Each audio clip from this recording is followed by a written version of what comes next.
Hey guys, welcome back. No, do not adjust your sets.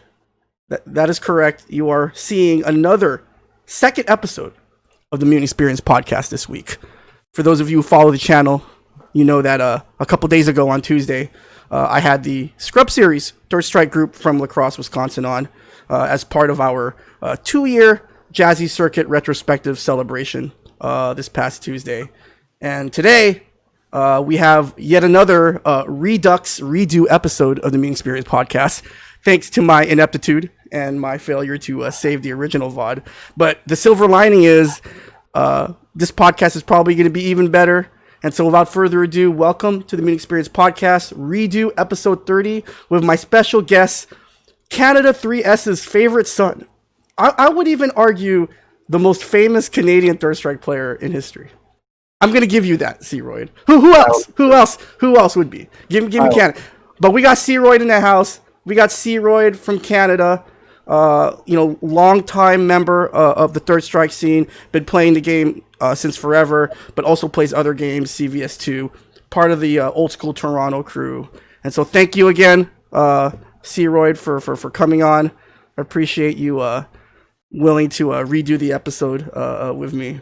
I don't know what you're talking about. This is our first time, isn't it? Is it? Okay. Okay, I like it. I like that idea.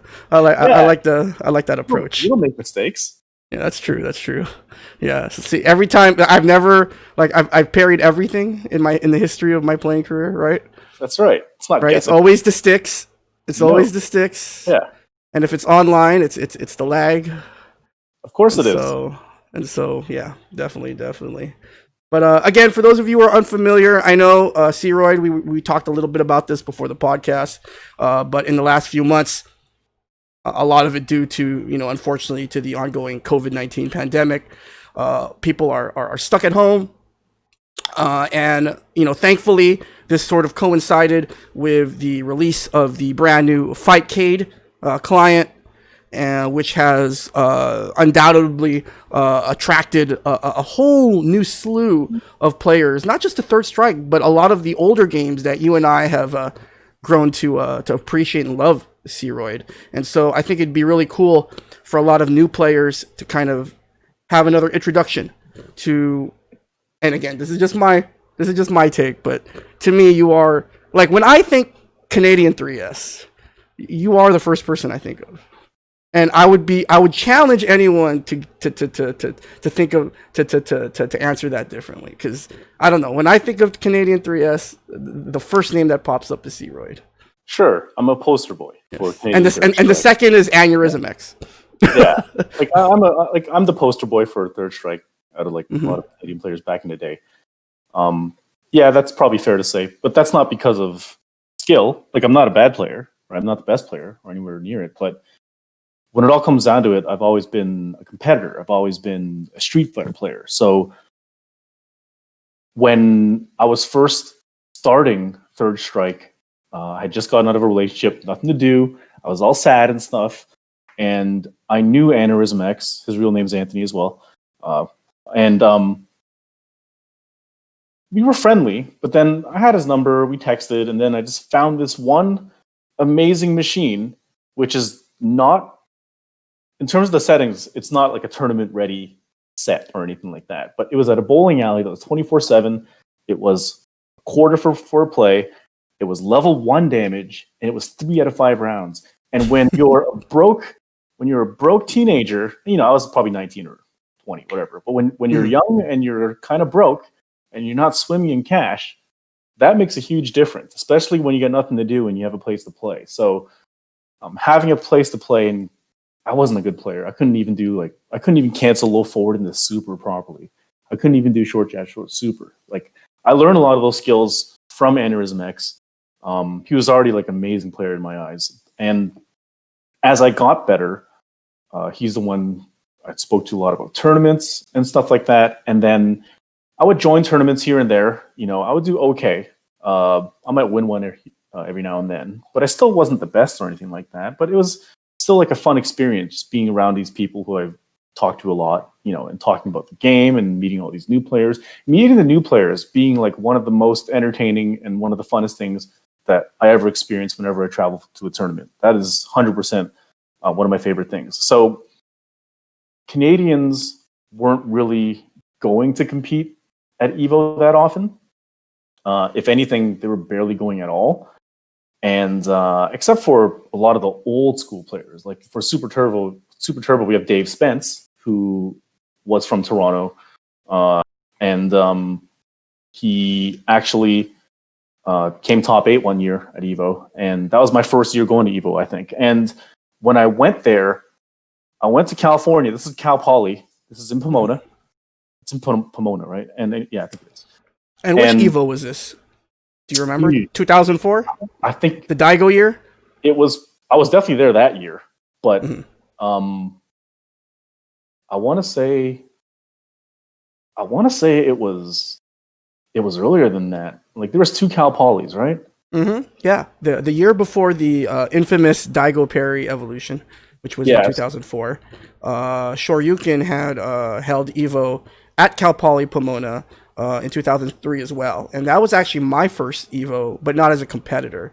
And I think this is a good time to kind of tell this neat story. I know you and me chuckle about it all the time, Ceroid. But you know, as you mentioned earlier, Aneurysm X's real name is Anthony. My name is Anthony as well. You know, great minds think alike. Great names. But what people may not know, Ceroid, is that my best friend growing up, the guy that I spent the most time playing Third Strike as, you know, when we first discovered the game and started going to tournaments, was a SoCal Urian player by the name of Mr. Universe. Marvin. And his real name was Marvin. Yeah. And Ceroid, your name is? Marvin. My name is also Marvin. That's right. So it's just this sort of weird kind of triangulation. Like we always got a kick out of it. For like maybe 5 years, I thought for some reason I got it mixed up. I always thought that Aneurysm was Marvin and you were Anthony for some reason. Or that's fine. Yeah, it's so weird. But yeah, I just wanted to kind of throw that out there. We always get a chuckle out of it. Yeah, the fact that Universe, like a shorter Filipino guy. Was it red? Was it a red Urian? I don't even remember what color Urian it was. I definitely remember him. I met him a couple times.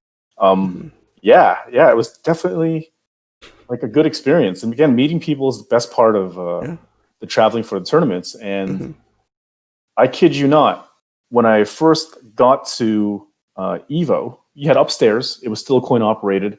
You had John Choi running around being like, anyone need quarters? Anyone need quarters? Right? Like even for the tournament venue, because it was still on arcade cabinets.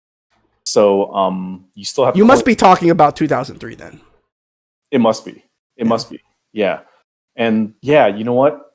It definitely was then 2003 because it was still coin op, right? And that was upstairs at the tournament, you know, in the big tournament hall. But then, to me, the best part of the Third Strike experience, aside from like watching finals that year, was downstairs in Cal Poly, which I believe was the food court, which is where the arcade was there. Exactly. Yeah, exactly. And that's where I met Paulie. That's where I met like Mopreme. That's where I met Shin. You know, that's where I met a lot of players. And watching people, my quarter was up. My Canadian quarter was up. Okay, I didn't know it was Canadian. Did you really put a Canadian quarter on the machine? Apparently, I did. Right, because there was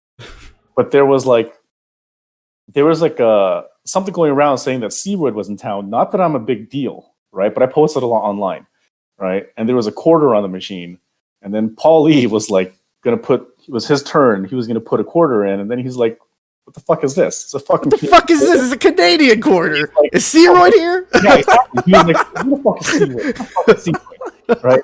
Because I hadn't met him at that time yet. Yeah. Right? But funny enough, being downstairs, getting all these casual matches was really the best part of it. I get to meet a lot of people, I get to play a lot of people.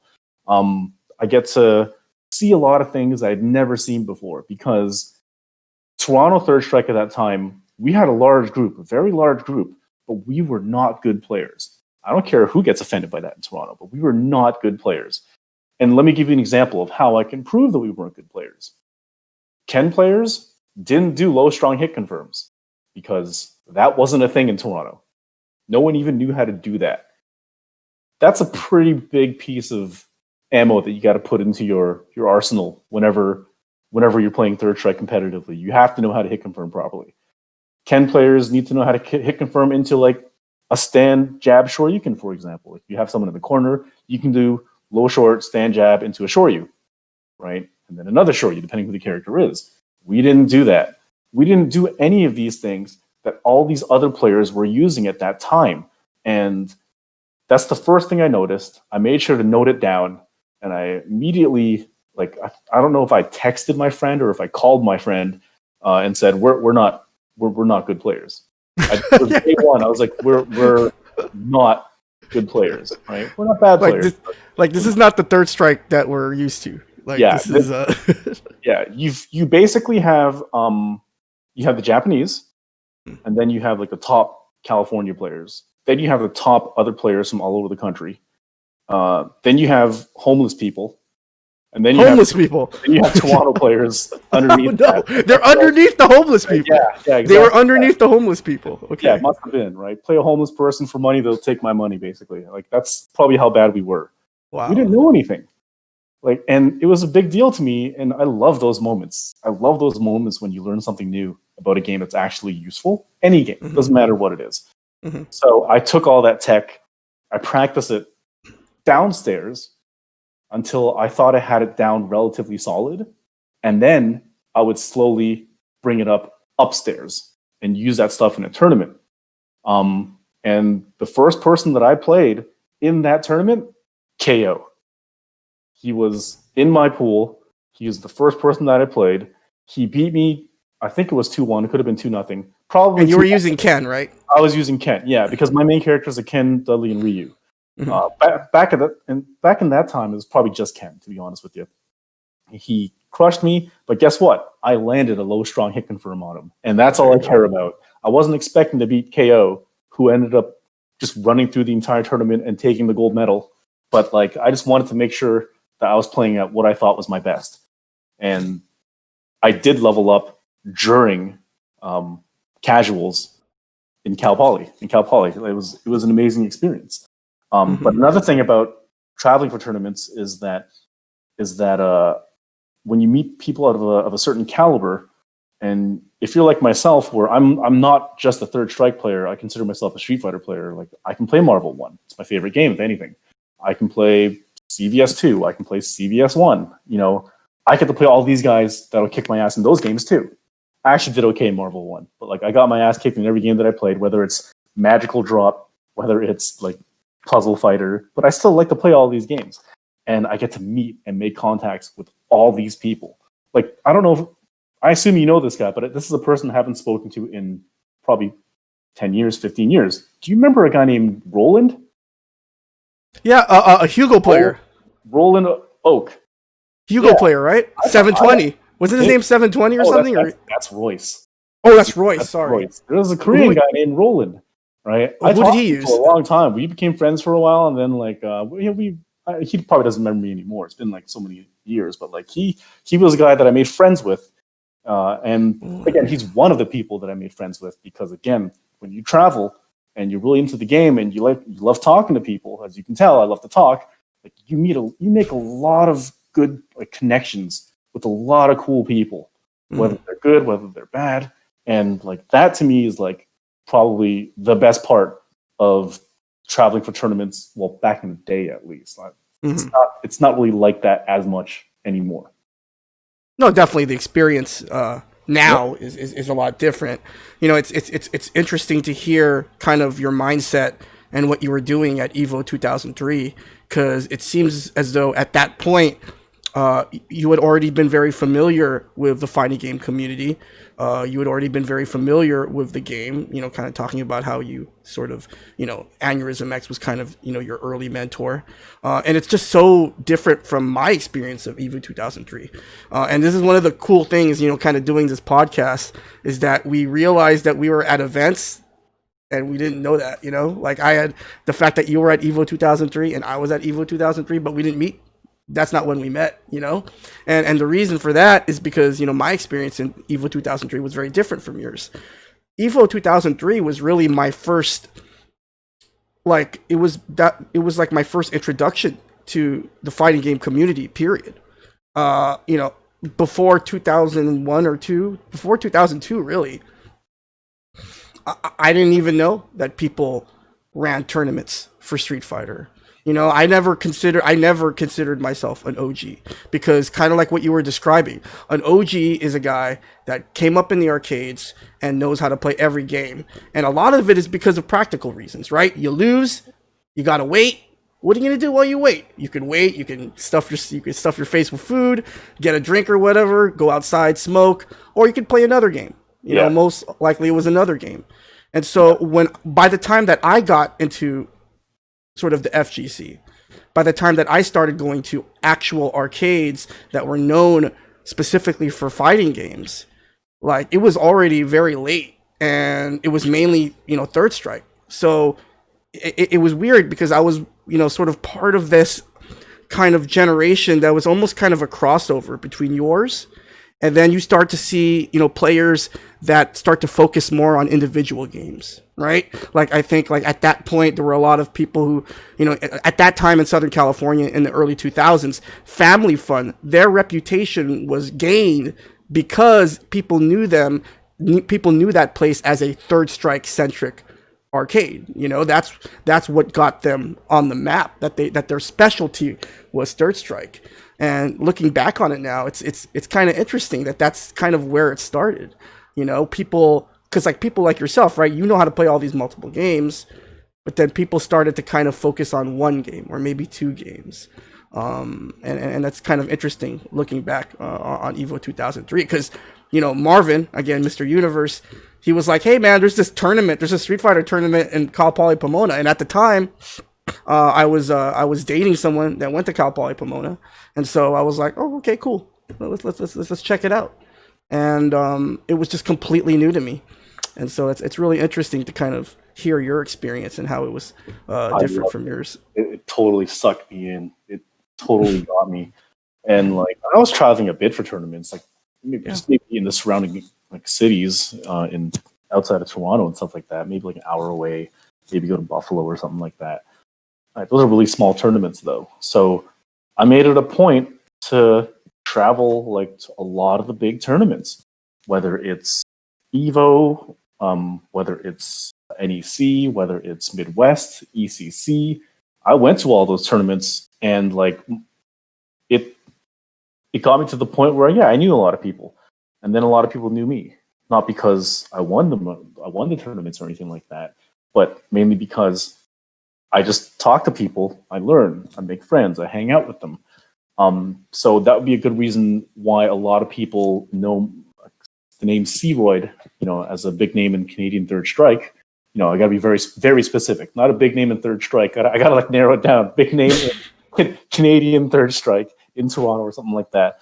But it doesn't make me the best player. I can name Canadian Third Strike players that I know that are way better than me, that might even be more well known to me in terms of skill. Like Ack is one of them. Jazzy from Toronto, amazing player. It took him a long time to figure out like what would be the best fit for him in terms of characters. He was actually originally, as far as I know, a Yun player, for example. And before we go any further, I just want to, put this out there. Ack was legitimately psychic. Okay, I don't care what anyone says. Yeah, he's legitimately psychic. He knew exactly what you were going to do. That's exactly it. So like his game sense is very sound. He actually eventually did go to Japan. Like he moved to Hong Kong for a bit. He kind of lives back and forth between Toronto and Hong Kong. Yeah, I remember seeing. Sorry not to cut you off, but I remember seeing some videos of him playing in Hong Kong. Yeah, like he went to one of like a couple of the Rambats in what's the name of the arcade? Is it Gamer Vision? Is that KSK's arcade? Oh, in Japan, yeah, KSK Gamer Vision. Yeah. Is that where the Rambats were? I think that's where they were. Yeah, I think he won one of them, or maybe two of them. I don't know, right? And like, I was like, holy shoot, how good did this guy get when he was in Japan? This is kind of like me going to Cal Poly and learning a little bit, except Jeff's experience was like that much more, mainly because he went to Japan, to the gods, to the mecca of Third Strike and Street Fighter in general. And he got really good. So like a lot of people do know my name from back in the day. Newer players I wouldn't expect to know, right? But like I did get a lot better, and it could be because like I made an effort to try to help players like get better. Like this is what I learned in California. Try this. No, try it some more. You know what? Come over. Let's go to training mode. Okay, Fridays, guys. Everyone come to my house on Fridays. Well, no, my parents won't mind. Like, my parents won't mind. My mom's gonna be mad at me staying home on a Friday night? No. Everyone comes over to my place. We set up like 5 or 6 stations, literally 5 or 6 stations. My power bill probably was like through the roof, and we would just play games. Doesn't matter what game it was. We just try to like make each other better. Try to like kick each other's asses in Third Strike, and just try to level each other up. So like I've always been an advocate of like a full supporter of traveling as much as you can to play Street Fighter. If you want to get better, because you're going to be limited what you have available to you, and you only have your local LAN offline meetups, and also you have some YouTube videos, but like you don't have anyone out of town that knows all this stuff that can teach you side by side how to do something. You can have a video of some guy with his hands showing his joystick, but it's not as good as like someone live teaching you in person, saying like, no, do it earlier. No, push that later. Okay, now tap down. Okay, no, you're doing it wrong. Here, let me do it for you twice, and then you move the joystick over as if you're transferring some skill over to the guy next to you. It's a good experience. And that might be the reason why people know my name, because I traveled as much as I could to meet people. I had the time, I had the money, so I did it. I barely had the money, but I had enough. That's all that mattered. Well, I mean, I think a lot of it is also due to your love of the game. Oh, dude, Street Fighter changed my life. All of my close friends are from the Street Fighter days. Like again, after going through like a breakup, even though I was young, that's not a good feeling. And you need friends around you. You make a lot of good friends, right? I do love like every Street Fighter game that I played. Yeah, I definitely agree. Every Street Fighter game? I mean, every Street Fighter game I put my time into. Like I tried Capcom Fighting Jam a lot.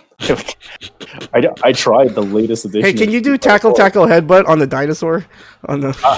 Dude, I never even used it in. Right? I can't even do it in Third Strike.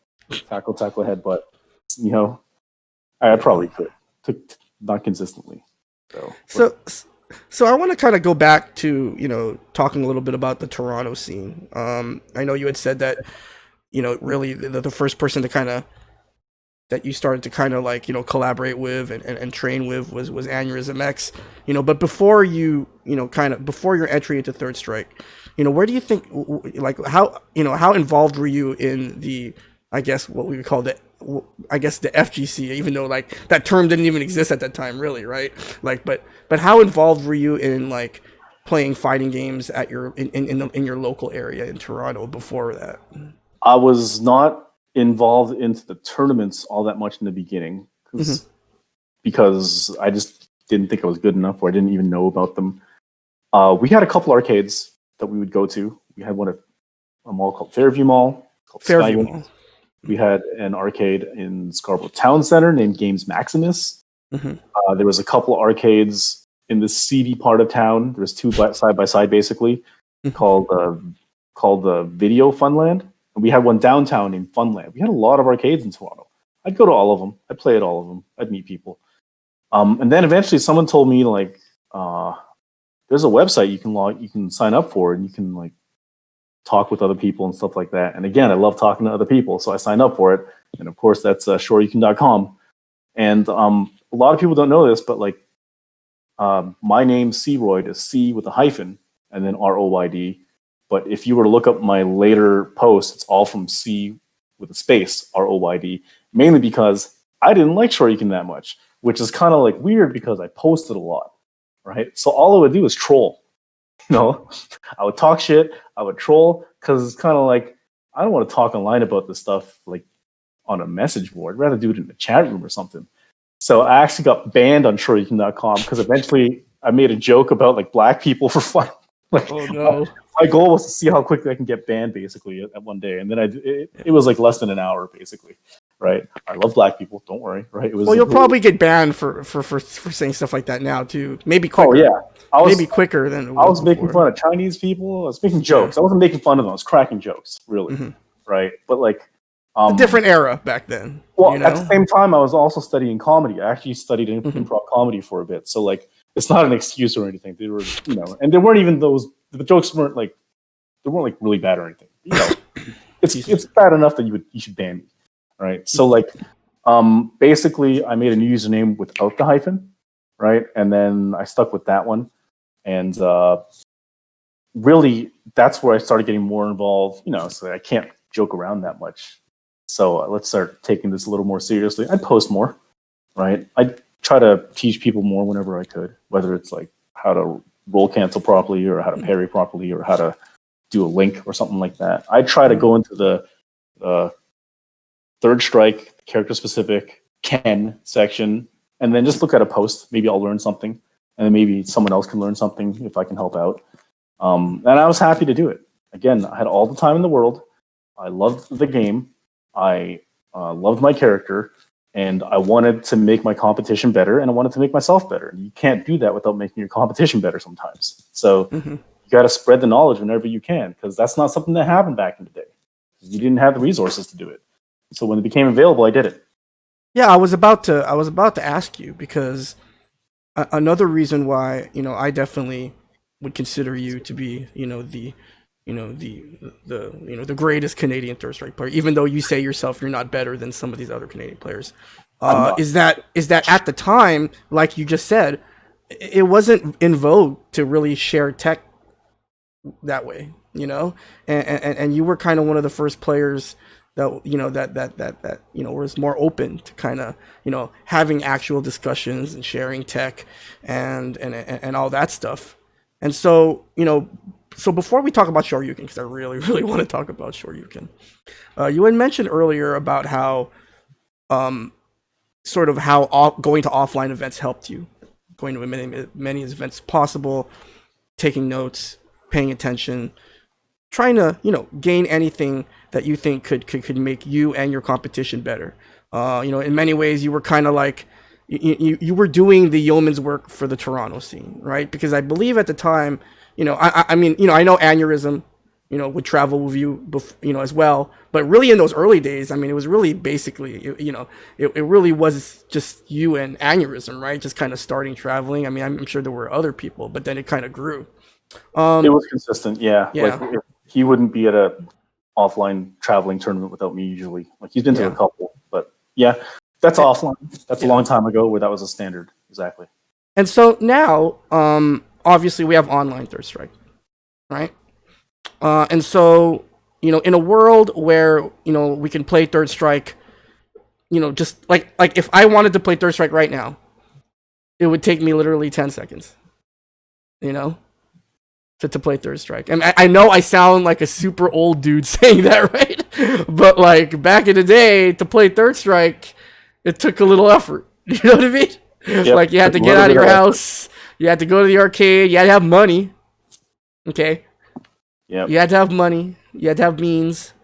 But now, it'll take me 10 seconds and I can just log on to Fightcade and play Third Strike. And so, in a world that we live in today, what do you see as sort of the value of going to offline tournaments? Is it sort of the same thing, or how has that changed? I mean, I know that you're not all that, I know that you're not all that involved in the FGC anymore, but I'm sure that you pay attention and you see how our scene has evolved. And so, how does the importance of going to offline events change now that we live in a world where mainly it's online? Well, the way I see it, the way I've always seen it, is that you have different games. You have Third Strike offline, you have Third Strike on OE, you have Third Strike on 30th, Third Strike on Fightcade, Third Strike on, I don't know, Null DZ. So let me clarify this. So your philosophy is that these are all they're all Third Strike, but they're different. They are Is that different. what you're suggesting? They are different, and they've been proven to be different. Okay. right? Like they've been proven to be different. There's a video somewhere that really details, maybe it doesn't detail that much, but it shows like a side by side comparison through all the different versions, except for these newer ones, of like the speed differences and frame rates, maybe, right? We'd have to look it up, but like when you're changing the speed or you're changing the frames or something like that, like Dreamcast Third Strike, for example, it becomes a different game because muscle memory is different and stuff like that. But when you have to do something within, let's say, one frame, then all of a sudden that changes everything. This doesn't mean any of these games are bad, but it's kind of like it wouldn't be fair to compare, let's say, a Third Strike online match with a Third Strike offline match. Nor can you compare a Third Strike, let's say, Dreamcast match with the Third Strike Fight K2 match, for example. Right? They're very different because I'm going to have a different strategy on different versions of Third Strike. I might even have a different tier list on different versions of Third Strike because some characters might be better when you're playing online. Because let's say I used Akuma, for example. Like if I'm using Akuma or Goki or something like that, or whatever you call him, then it's possible that he might be a little bit higher in viability, mainly because it's harder to red parry when you're playing online. So you're more likely to have something like a forward or roundhouse hurricane kick be more viable because it's less dangerous when the other guy can't red parry it as often or can't red parry it at all. Mm-hmm. Right? Dudley might be a little bit better because red parrying is, again, it's a little bit tougher. So red parrying, let's say like the third super, for example, is going to be a little bit harder, and like that's always been the way that I felt. Mind you, it doesn't mean that it's that much worse of a game. It just means that you can't really compare it to playing it offline, right? So keep in mind, there's been a lot of solid players that started off online that ended up being absolute monsters. Yeah. But if you were to ask them what the preferred method of playing is or what the preferred game is, it'd be offline Third Strike, I think. That's the way I feel about it. But don't get me wrong, you throw like a Fight K2 in front of me, which I don't have set up yet, but like, because I don't have a stick. But if you throw that in front of me, I'm going to play that a lot. Like, and I'm not going to complain about it. I might complain about the leg, like the bad parts about the leg. But I'm not going to complain about the small things like I can't red parry as much. I can't hit confirm as well or something like that. I'm playing a different game. So I would tell myself to stop thinking that this game is that game. Or I'll stop playing this game exactly like I would play that game. Right? I know it's not how everyone looks at it, but that's the way I've always seen it. You change one thing, it becomes a different game. Mm-hmm. So then, I'm glad that you brought this up because, obviously with the release of the new Fightcade, and, we talked about this before we went on the air, we've been hearing really great things about it, and a lot of people are on it. Trying to figure out the best way to kind of ask this question. Do you, because again, you go as far back as I do, right? You're from the beginning, and it also means that you're also from the beginning. You were also there, at the advent of some of the first ever online programs to play, that enables you to play Third Strike, right? Like for example, what was the first? Do you remember the first time you played Third Strike online? And if you do you remember what you played it on? Was it GGPO? Was it something Calera? Was it? It was definitely GGPO. Okay. I actually forgot about that until you mentioned it. I was gonna say it was OE actually, but then it was definitely GGPO. It was probably where like my view started, where I told myself to stop expecting this to be an offline game. Right? In GGPO, like it wasn't horrible, right? But I'm thinking like, okay, Makoto's all of a sudden better because now she can teleport basically when she dashes, and I can't see her, and she's going to throw me. Urian's better now because he can teleport and throw me, and I can't see him.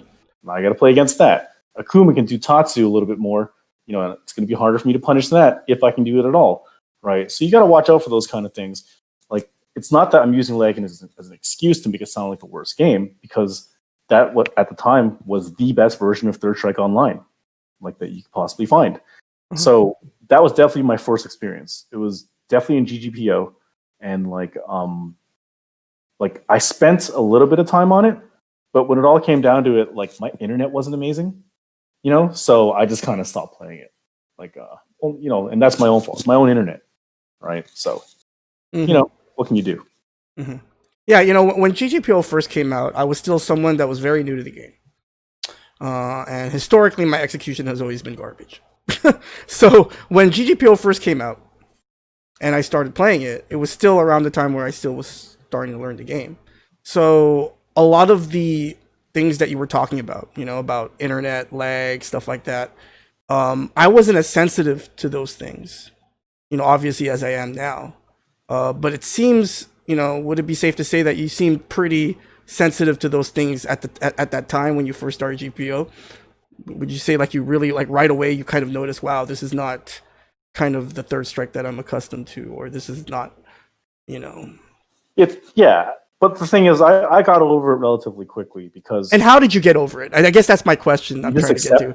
You just have to accept it. Like when it all comes down to it, like it's just insanity if you're gonna expect the lag to just disappear. And it's also insanity if you think that it's going to be exactly the same as an offline game, right? Like it's you can't think like that. You have to like really, really get over that hurdle or not play. I think it's perfectly fine to say, I don't want to play online Third Strike because I don't like online Third Strike, or I don't like Fight K2, or I don't like. You don't think it's toxic? You don't think it's you don't think it's sort of divisive? I think it's toxic to play it and constantly complain about it. I don't think it's toxic to just make a firm decision, be like, you know what, online, not really for me. And I think that's fair, right? Okay. I'm not going to tell someone how to feel. I'm not going to say, no, you're going to play it and you're going to love it, right? Because that would be weird, right? But if you wanted to just kind of like just walk past it and not play it at all, go for it. But if you're going to play it a lot, don't be like, man, this like is bullshit. I parried that. But Marvin, like, better than I do just how addictive Third Strike is, right? It is. Like and again, I hope this comparison doesn't offend anyone, but to me, like, Third Strike's like cocaine, right? Like offline Third Strike's cocaine, and online Third Strike is crack. It's like it's so addictive, and at the time, and just kind of speaking for myself, when stuff like GGPO started coming out, like, wow, I could just play Third Strike at home, like, in addition to going to Family and to AI and to all these other arcades I went to. It's like, the more Third Strike, the better. You know what I mean? Like, how do you resist that urge to play? Or maybe individually for you, because you were sort of, a bit of a veteran in the tournament scene already. By that time, you had traveled a lot and gone to offline tournaments. That wasn't something that you dealt with. And I guess the reason I'm pointing that out is, and kind of going back to a point I made earlier, a lot of newer players are being introduced to this game. And, it's 2020 when, and I've kind of ran through this hypothetical other times in my podcast. But if someone just like right now decided, hey man, I saw Evo Moment 37 or whatever, and you know what, what's this game, Third Strike? I think I'm gonna try it. Like, what's the first thing they're gonna do? They can't go to Family, they can't go to Funland, they can't go to some of these places that we were able to go to. The first thing they're gonna do is go to online Third Strike, right? Yeah. And so how do you reconcile sort of that position where you're like, oh, it's a different game, but at this, these new players are trying to learn the game, but eventually, that like, the game in its purest form is offline, I guess is what I'm trying to. But honestly, it's kind of close enough, in my opinion. Okay. It's close enough. It's not going to be the same thing, right? But the differences aren't as extreme as like an Alpha 3 difference between an arcade version and a console port, right? Like they've tried, and again, like I heard that the Saturn version is the best version of Alpha 3. I don't know, right? But Alpha 3? I didn't even know Alpha 3 was out for the Saturn. Oh yeah, I think it was. And like even that one, that's as close to arcade, but it's still not arcade perfect because I think it's about the shadows in the custom combos or something like that, and that's a big deal in Alpha 3 when you're doing custom combos, for example.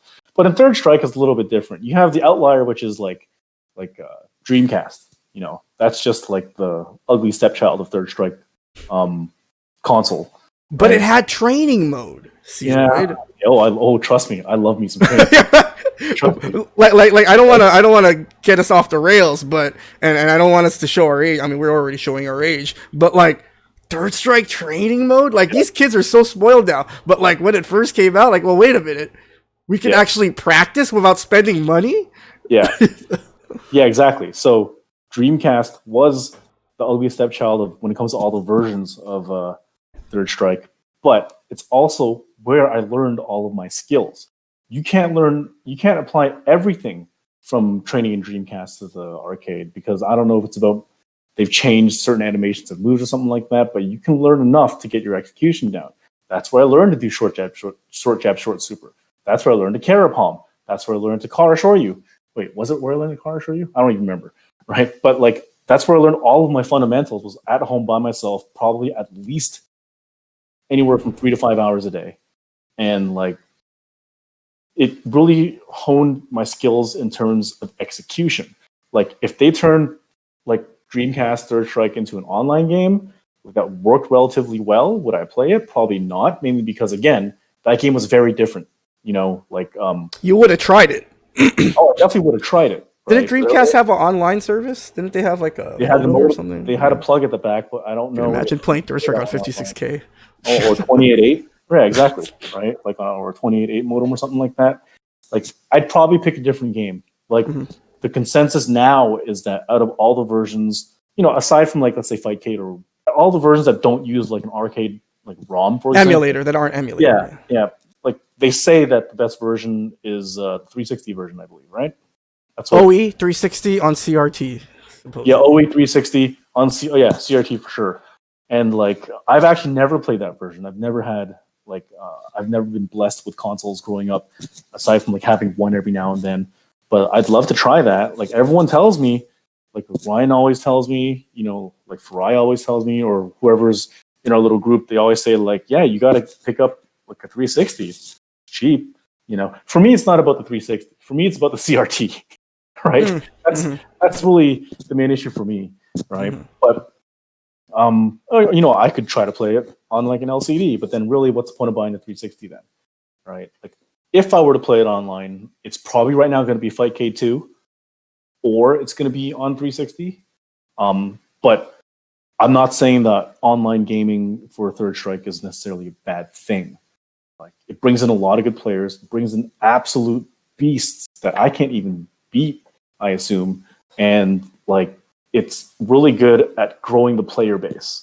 Right. But your next step is going out to meet people. And again, I'm never going to change my opinion on that. You have to go out, you got to play offline, you got to meet people, and like you're going to get better by doing so.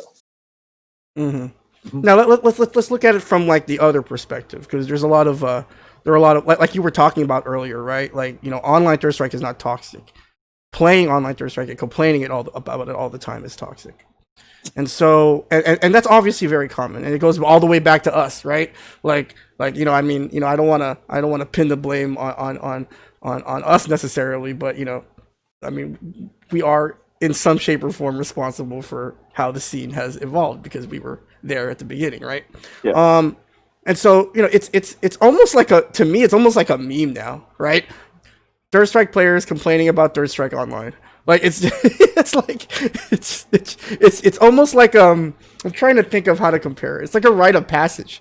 It's become like a rite of passage now almost. You know, it's like you're not really a Third Strike player until you complain about playing Third Strike Online.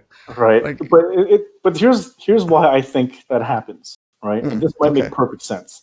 When you're playing offline and let's say you get hit by something, one of the most common things is I parried that. Okay, that's a meme too. In that case, you can probably blame yourself. You know, like you tried to parry it, you know, but you didn't. So you did it too early, too late, or you didn't tap it at all, right? Assuming the stick's not broken. Now you have that, you're adding another layer, which is the network aspect. And then when you're playing online, you can legitimately say, hey, no, I parried that, right? And then people are like, no, it's you didn't parry it. But then you're probably thinking like, okay, it might be because of the lag now, so that's like a worse feeling than doing it offline, obviously, because now it's kind of like an excuse not to blame yourself. Like, I did parry that, but it was the lag. Right? So it introduces something new to complain about, and again, it's online. And something that isn't unique to online, when you're playing someone, is that you can get angry when you lose, right? And it's not as toxic as other games, but I have played a lot of like OE, and apparently a lot of people have had intercourse with my mother, private messaging, right? Apparently that was a thing. I have not addressed that with my mother at all, so we're not going to talk about that. But I didn't know it was a thing in OE as well, or in Third Strike as well. I got that a lot in like other games, like Street Fighter 4 as well. But it's going to happen. You're introducing another excuse to blame someone that isn't you. Whereas offline, you can try, but no one's going to believe you. No one's ever going to believe that, you parried that. Right? And that's the way I feel about it. It's just a new excuse, really. And then, people, they can go on tilt sometimes. After when you're rematching the same guy over and over again, then you end up with like 1 in 12 against them. You're not going to be happy about it. I wouldn't. Right. Yeah. Well, I for one, it doesn't matter how I get it, but I really think it would be cool if you would start playing a little bit more again. But like you said, right now, because of all the stuff that's going on right now, really the only thing you can play on is Fightcade. And so with all the things that you said about online Third Strike, like what would what could convince you to just kind of be a little bit more active and start playing Third Strike on Fightcade? What would be the motivating factor for you individually to go and start playing online again? Because for me, right, all these new players and not even just the newest players, but even some players that have been playing for 10 years, they don't know what it's like to play against Searoyd. You know what I'm saying? And it's just something special, when you're able to play some of these players that haven't played for a while, but obviously are very good at the game and have been with the game for a very long time. And so from a new player's perspective, for players who are not familiar with you, it's super exciting because it's like just like in the arcade days, right? Like you hear about this person, this competitor, oh, you really want to try him, oh, you really want to play him, see what it's like. But what would be the motivation for you though? I'm not against it. I actually did start the process of installing it like a while ago. For those that don't know, I live kind of 50-50 between Toronto and Las Vegas because I play poker for a living. I'm eventually going to be permanently moving to Las Vegas and stuff like that. And my laptop, which I have here, I had it in Vegas. My stick is actually in Vegas. So I can't even play it right now if I wanted to because I'm in Toronto right now. But even when I was going through the process, for any techies out there, I'm using my laptop is an XPS 13. It's a 12-inch laptop with a 13-inch screen, really thin, but it doesn't have a network port. So it doesn't have USB ports, right? So I have a dongle that gives me USB ports, but I still don't have like a network port. I'd have to use Wi-Fi. So it's kind of like I don't want to play it until I figure out a way, like buy a dongle or something like that, that'll let me plug physically. Mainly, again, because I want it to be as close as possible to playing offline. I don't want any excuses when I lose. I want to minimize all of the lag, and I kind of want to blame myself whenever I lose, and I don't want to blame the lag. Don't get me wrong. But it's inevitable, though. You will blame the lag, though. It's inevitable. I do blame lag, yeah. I do blame lag if I legitimately think that it's laggy. So, I mean, that's probably all I need to do is, again, be in Las Vegas where my stick is, and also get some sort of another adapter that'll give me like a network port, because I'm pretty much not going to be playing it seriously on Wi-Fi. I'll probably use Alex and try to stop all day or something like that. You know, Well, speaking, that's actually funny because in the last podcast during Pack It Up, we had a clip where a Necro player was, I shit you not, he got hit by Stomp 5 straight times. 5? Oh, I think I've got that one beat. I've got lots of videos. I've got lots of videos where I'm playing online, and back when I was making videos, and of me like stomping nonstop. Like, I think I had a guy, like, I think he's kind of like well known, like Liang Hu BB or something like that. I don't know. It's like a name that I saw a lot when I was looking up Street Fighter 4 videos. But he was also playing Third Strike, and apparently I beat him in Third Strike because I was in one of his videos, and I just kind of stopped him all day with Alex.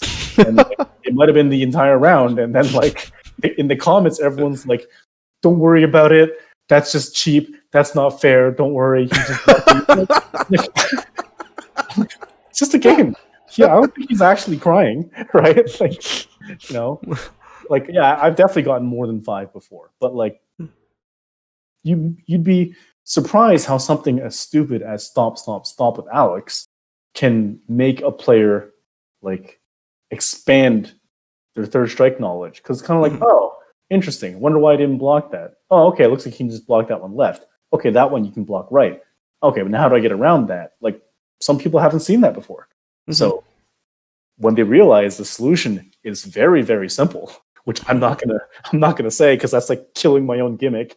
Well, I'm hoping some of the people in some of the viewers already know what the solution is. Hopefully, and if not, then you know. If not, then let's play, and you know, and like, let's play. I think I can get more than 5. Yeah, hopefully. we should get you on Fightcade. You know, play Uncle Searoid, and you just play Alex all day. You know, like, like I can use whoever, and I'm not amazing with a lot of characters, but like with Alex, it's really fun to stop and like get people. Oh yeah, the Tims are fun. The Tims are fun. Yeah, it's Third Strike gimmicks are probably like the most fun thing in any fighting game. I think so too. Because there's so many of them. Right? Yeah. There's so many of them, and like it's an amazing experience to get beat down with Alex, stop, and then all of a sudden 5 years, 10 years later, you're doing it to someone else. It's a circle of life. Yeah, Searoid. Yeah, it really you bringing up gimmicks is actually kind of funny because you know one of the things that gets really buffed online are gimmicks. Like they take on a whole new level of effectiveness. They're so empowering, and they're even more satisfying online when you land them, and they're like 3 times more excruciating and annoying and just frustrating when you get hit by them. Yeah, like I don't know if you remember like the Street Fighter 25th anniversary in New York when I went to New York. Like, yeah, was that whatever. 15th or 25th, one of those. Yeah, I think it was 25th or 20th or something like that. Whatever, the one where I went to New York, right? So like, yeah, we played a tournament, you know, and like win, lose, whatever. The tournament was fine, but then like, Nika KO, yourself, and I kind of just played each other. Only gimmicks. Only gimmicks, like just only gimmicks. It's as if like you had more respect if you could land gimmicks. Yeah, on the other guy, right? And then you guys had like nicknames for all these other moves. Like you had the cancer, for example. Like hats on, like. See, when you personify the gimmicks, Searoid, that's a trick. When you personify the gimmicks, right, they become even stronger. You know. Yeah, absolutely, absolutely. And it's kind of like, wow, these guys have me beat by a mile when it comes to gimmicks because theirs are way more entertaining than mine, right? And it's a fun way to play the game. It's almost kind of like in a friendly way saying like this is how much I know about the game, or this is how much I know about mind games, right? Because some gimmicks are really like mind game based and only work on good players sometimes, right? So like. Well, that's where the term galaxy brain comes from, right? Oh yeah, that's right. Yeah, that makes a lot of sense, right? And like people normally think of gimmicks as like a bad thing, right? But like to have gimmicks land, it actually requires a lot of experience sometimes, right? Which is counterintuitive, right? But that's the way I guess. I don't know if I want to go that far, but it's you gotta learn. You gotta know about timing. You gotta know about characters. Yeah, you do. You do. You gotta know about resets. You gotta know about. Sometimes. I mean, you gotta know a little frame data, right? Well, actually, funny thing about frame data, right? And I really need to get him on the podcast. I don't even know if he remembers me. There are rumors that he might actually be on Fightcade under an alt, but a player that I keep mentioning over and over whenever we do these podcasts is Paulie, and that's because he was really kind of like the guy that sort of I played. He didn't teach me, like, we didn't have each other's phone numbers. We didn't have that kind of relationship, right? It wasn't like a relationship where I could just kind of like text him and ask him, hey, is this plus on block, or, is this, what should I do in this matchup or anything? Our relationship was basically, we would go to Southern Hills Golfland and this man would just beat me for like 3 straight hours. And I would not win a single game. And I would spend like, upwards to $10 to $15 just playing him. And you just named one of my favorite third strike players. Like, I consider him a friend. Like, whenever he's in Vegas, I always hang out with him. Well, maybe you can be my conduit. Maybe you can reach out to Paulie and see if he might be interested in coming onto the podcast. I was thinking of Paulie when I was telling the story. Well, I did mention him, didn't I? About when my first time going to Cal Poly, because he taught me side-by-side offline a couple things. Like, we already knew about Kara Shoryu, but he taught me that against Chun-Li, you can do a low forward Shoryu, and then you can do a Kara EX Shoryu. Mm-hmm. And I think that does the same damage as like a stand fierce into strong uppercut into super with Ken. Things like that was something, like, I wouldn't know things like that without Paul, because he's kind of the first person that wasn't like a Canadian that would kind of like show me things side by side. And I wasn't a good player at the time, and I probably wouldn't even beat him right now if I played him. But like, he knew so much about the game at the time, compared to me at least, that like he probably would be good to go on. I don't know why you think he has an alt. It's possible, unless it's just like all rumor. It's just something I heard. Rumor and innuendo. Rumor and innuendo. But yeah, I guess it's possible. Like, again, that's just a claim that you're making. But even if he was on Fightcade under Paul Lee, only the old school guys would really know him, Yeah, that's true. But like, you're describing him as a guy that might care if people saw that he was. No. I'm not saying that I believe that Paulie is playing on Fightcade under an alt. Yeah, I'm just saying that is what I've heard. I've heard rumors that he is online under an alt, and I myself am skeptical of that, right? Because like even Hung, right? He's on there without an alt. Hung B. Mm-hmm. He's on there. Well, actually, I don't even know, right? See, Roy, you never even know. It could just be a guy who's named Hung B, but he's not really Hung, So you don't really know the mind game. See, like you were saying, right? Online has an extra level of. Did they add layers of complexity? Like, I guess so. Like, being a poker player, when you don't know someone, you only play the hands. You let what's dealt in your hand represent the way that you play, right? And when you're playing something online against a name you don't know, you're going to have to let your character and your moveset and your own little strategies represent the way that you play. You're not going to play someone the first time and be like, I think this is Paul Lee, so I'm going to Unless you're super godlike, right? And just like the slightest movements, you're like, yeah, that's that player. I played him 2 times, and back in 2003, I saw Paul Lee do that one time. So, like, yeah. If I could right click and make a note on someone like in online poker, I'm going to do that. Like, I guess, right? But like, eventually, if you remember how someone plays, you will figure out. Like, you 100% will figure out whether it is that person or not, right? Like, Aneurysm X can log in as some other name, and you give me enough plays against them, I'll figure it out. Like, I'll eventually nail it because I know the way that he plays. Right, so maybe that's where the rumor started. It's probably cases of like, that's kind of like a Paul Lee signature move, and he's done that twice in the last 12 games. So I'm going to remember that, right? Well, here's the thing about Paul is, to me, he's kind of like because you are Canadian, Searoyd, maybe you might appreciate this analogy. But I've always considered Paul sort of like the Bret Hart of the Third Strike scene.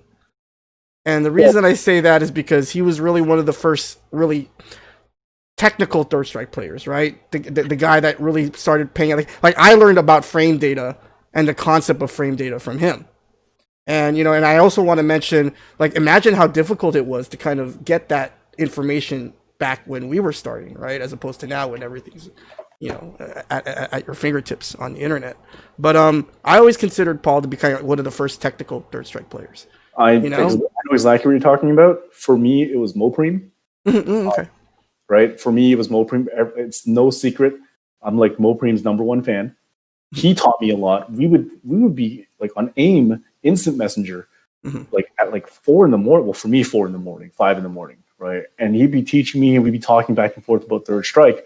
And he'd tell me all these setups and stuff like that, and he'd talk about frames and stuff like that because he literally wrote a guide. Right? He wrote a book, and I guess by the time I met Paul, like I didn't see him as a technical guy because I didn't really know him, right? So well, I'm just talking about just like compared to a lot of the SoCal players because obviously that's where I came up, right? That's exactly it, right? So like I can totally see that, like based on the way how well he knew the game, and knowledge is an advantage in these games. Now it's about frame data. Like obviously Tom knows way more than me about frame data because I've never really been a frame data guy. But like Arliath, Tom, he like knows so much about the game also. Like I assume, and he's still learning, and that's the great thing about Arliath. Shout out to Arliath. He was in my podcast a couple weeks ago, but he's still kind of one of those. There's certain players that are like that, right? Searoyd, the players that kind of lean towards a technical aspect, and every generation of Third Strike has them. In my opinion, this generation's Third Strike, that's kind of like Telesniper, guys like that, right? People who are really, focused on, unpacking, and understanding, what me and Daisuke used to call it in a previous podcast, sort of the math of Third Strike. Yep. But dude, I remember the first time I even heard about frame data. It was, one night after, a Camelot, another arcade that some people from SoCal might be familiar with, Camelot Golfland, which was in somewhere in Orange County. But I remember one night after we were, after Camelot, we all went to In and Out, or not all of us. I think it was just me, Paul, and Kenai. And have you had him on yet? Well, can I? Have you I can't even find Kenai. This guy is the man of mystery. I don't know where he is. For those that don't know, that would be a very good episode. Well, yes and no. That'd be a very good episode. It'd be very interesting. And like no one will ever disagree that episode will be interesting. Right. Yeah. I can probably link you to Kenai if you need me to. Hey, if we can get Kenai, I mean, I'd like to get Paul before Kenai. All due respect, but try. But if we can get Kenai, I mean, there's wow. But anyway, so going back to my story, we were at In and Out, and again, right, it was just, I was really new, and we were just, I think it was just Ken and Paul talking. And, and then Paul had mentioned, the phrase frames or frame data or whatever, right? And he talked about how stuff is minus on, certain things. And it just blew my mind. It was like, that was literally the first time I had ever heard of frame data. And also... sense. It makes perfect sense, too. Yeah, and it made perfect sense. It was like, oh, that's why you do that. Or that's why you do this. And another thing, I know because you mentioned Mopreme, right? One video that just... was so influential to me and sort of how I started, how and kind of how I approached the game when I was learning was Mopreme's Link video. Do you remember that video? Yeah. Searoyd? The video where he just showcased basically every link in Third Strike? Not every link, but this is almost every link. Right? Every important one. Every important one. Every one that you're probably not going to get. And then there's everyone that's like, oh, I'm not using that in the tournament, but I'm going to get that on you right now. Right? Yeah. Like, like that was a crazy video. And like credit is also should be given to his partner, like Adam, who like they made all those videos together, basically, I think. And that was an insane video, like mainly because it utilizes a lot of things that that people just didn't know about at the time. Obviously, some might know, but they didn't know about like all of them. Like, well, it introduced me to hit confirms, or the concept of hit confirming. I was introduced by someone beating my ass with it. And like, why is that medium punch canceling the super so slowly? Yeah, like how come when I block, Paulie isn't doing super, but when I get hit, super comes out? Right? Like, you can basic see as that. Something done when you're watching someone play, but then you might be like, "Oh, that was weird," but then you won't know what that was. Like you can see stuff like from the year 2000, like a year into the game, that was very advanced, and then you might be like, "Oh, that was weird," but it turns out like these people just knew more than us, and you don't really get that explained to you until someone sits you down and tells you like, "Oh, this is what that person was trying to do. This is why it looked weird." It's kind of like, "Oh, why did that person not cancel the medium, like the crouching strong into the super immediately? He did it so slow." Like, well, no, that's a cancel. This is a link. Okay, that's a basic level. But then you go back to Japanese videos back in the year 2000, and you'll see stuff like Daigo doing low forward shoryu, and then he'll do a second shoryu attempt. It'll whiff, and you'll be like, "Huh, well, that was weird. Why the hell would the beast try to do shoryu? This is 2000, right?" I remember some people were like, "Oh, he's building meter." Yeah, because exactly. It looks like he's building meter. He's building meter. Like, I knew that's what he's doing. I knew something was up. That's not how you build meter in Third Strike. And it's like, huh. Like, little did you, like, obviously, like, when you go back and look at it, spacing wasn't even right. There's no way a second short you would have landed. It was probably really early on to them studying car uppercuts at the time. But it's kind of like, wow, they were doing that in 2000. Yeah. And if no one explains that to you, that, oh, you can actually connect to jab shoryus mid-screen, you're just going to be like, huh, yeah, I guess he was just building meter, right? Like, and nothing's going to change your mind until someone tells you otherwise and proves it to you. Yeah, definitely. So I wanted to change. 2000. Yeah, dude, they were so far ahead. Yeah. You know, and a lot of it is infrastructure, a lot of it is circumstance and certain factors that were beyond our control. Just kind of the fact that okay, so you know, this might be a hot take, C-Royd, but like I always had a problem with this sort of this narrative in the FGC where it's like it's US versus Japan. Because to me, it's not really US versus Japan. It's really, for the longest time, it was US versus Tokyo.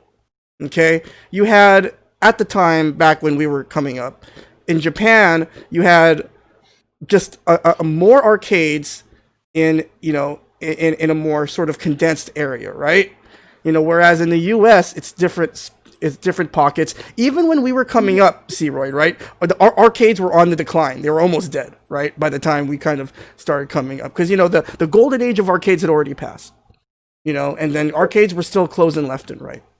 But in Japan at the time, it was still relatively thriving, and combined with the fact that you had these arcades that were close to one another, and so you know, I always thought like it wasn't. I don't know how fair the comparison was, U.S. versus Japan. Like I'm not saying U.S. is better than Japan, obviously, right? But I'm just saying like it just seems like the U.S. had certain disadvantages. I don't know if you agree with that, but like you couldn't compare the two like in a one-on-one comparison because the situations were different.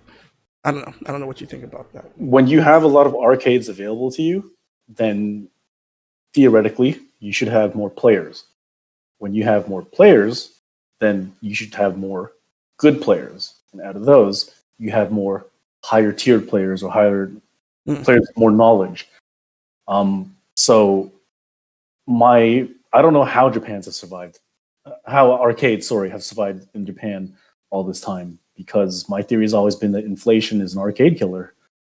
Like as like dollar. Well, they are struggling now. You know, they are struggling now though in Japan. Well, I right mean, now they are. I don't know how. Like my well, understanding, even before COVID, a lot of the arcades were starting to close. didn't even know that, but they've obviously been doing better than how it's been in America, where like just opening an arcade is a headache. Getting licensing, getting like regulatory, like I don't know, some sort of certifications, is a nightmare. If like honestly, I talk to Mike Watson every now and then, and he had some trouble, which I assume he doesn't mind me talking about because it was in the newspaper, right? Like he had a lot of trouble opening Super Arcade, and like I think it's closed down now, right? But I don't think it was primarily all his fault. You know? Yes, it's closed now. He was wasn't he kind of like forced to pick a certain location because of what was across the street or something like that, or his timeline was screwed up, which means a lot of his contracts get delayed for renovations or something like that. It's kind of like, well, just let the guy open an arcade. Yeah, I'm not too privy to the specific details, but I do know that his challenges have been well documented in the last really 5 years. I mean, it's like an odyssey, like it and it's unfortunate that the story of Super Arcade ended the way it did end, but back in 2018, I did have an opportunity to visit Super Arcade before it closed, the new location, which was out somewhere in like, I don't know, like I forgot, no, even further than Walnut, further than Cal Poly Pomona. I forgot Azusa. That's right, Duralath. Shout outs to Duralath. Follow this man Twitter at Duralath. Yeah, man. So yeah, Azusa, which is like super far, and I don't know. I don't think you ever got a chance to go to the new Super Arcade, C-Royd, but like it really is like very, very far from LA, downtown LA, Orange County, obviously. But I did have the fortunate chance to stop by Super Arcade, check it out one last time. Got to see Watts again. Played a little Third Strike. He still gets salty, but that's okay. It's that's Mike. That's Mike. Yeah. But yeah, that. Whew, like, and because of that, now there's one less place where you can have players randomly drop by and say, "Oh, let's try this game. You know what? I love this game. I'm going to play this game. I'm going to research this game." But back in the day, since Japan had so many arcades, and they still have way more now, like you have a larger player base of good players. So like it makes sense that it's really USA versus Tokyo, right? But like I don't know how many arcades are in Tokyo. I don't know how many arcades are in the US that are real arcades. I don't mean like ticket redemption arcades or whatever, right? But it was a bit of a handicap that the US had, but it's not Japan's fault that they took the industry more seriously, right? Again, that's the hand that you're dealt. You have no choice but to just do whatever you can with it, right? And all the U.S. versus Japan 5-on-5s or whatever, they were entertaining as hell, right? I don't think that we sent out our best players, or your best players, not our best players, right? But like, it's possible they didn't either, right? But man, those were good matches. They were fun to watch, right? Yeah, definitely. So let's switch gears a little bit and let's talk a little bit about the NYC Street Fighter Anniversary Tournament, because I distinctly remember we didn't really talk a whole lot about that during our first. Oh wait, never mind. Like we didn't have a first podcast. This is the very first podcast. No, this is we never had it. We didn't do one. Yeah. So obviously C-Royd, we had first. I think we had first met either at Family. I think it was at Family, and the only reason I think it was at Family in 2004, that was the Daigo Evo. The only reason why I'm pretty sure that was the first time I met you is because I remember the infamous Aneurysm X 12 dance, the 12 shuffle. Do you remember that? Do you remember this? You remember that? He still does. Are you it. willing to do it on the air? Can you do? I don't even know it. I don't even know how to do it. You don't know it? Like he just. He stands in a very specific pose, and then like he does this like I can't even. And then he does he does the. Like I would do it if I knew it. I just like you can't, like, it'd be an insult to the real thing. To the real 12 shuffle, yeah. I don't know if I'm imagining it, but I feel like he just did it the other day. He probably just did it. Well, you guys were out getting pho. He just like while he was waiting for his. Yeah, that was a great memory. Yeah. Yeah. And the only reason I remember it is because I also remember, and I believe you were there too. Didn't you come visit me like at my apartment? Or was that just Aneurysm X? I think it might have just been Aneurysm. Aneurysm had come to New York. He was in town for some reason. No, I was there. Oh, you were there too. Okay, I think it was like 2012 or something. And man, that was a huge apartment that you had. Not really. It was a huge apartment. Oh, New York real estate. Wow.